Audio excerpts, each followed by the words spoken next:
Our oceans are the reason we're alive. They breathe for us, provide for us.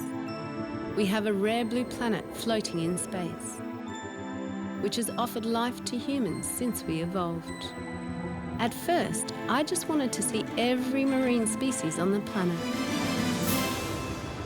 But early in my journey, my eyes opened to the harsh reality. My species was on a path of destruction, and other forms of life viewed as disposable income. This attitude has changed the most important life source on the planet, our oceans.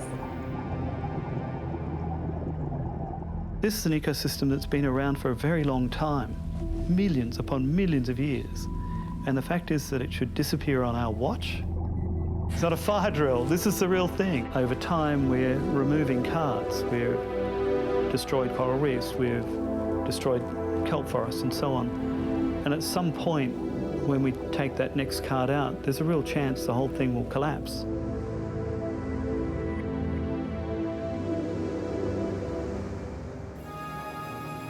In this journey, we explore the oceans and changing seas.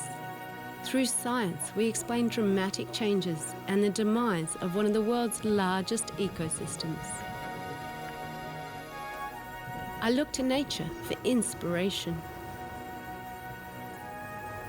Can we somehow, amidst all the confusion, turn the tide and unite people to protect the legacy of the world, rich in life, to pass on to future generations?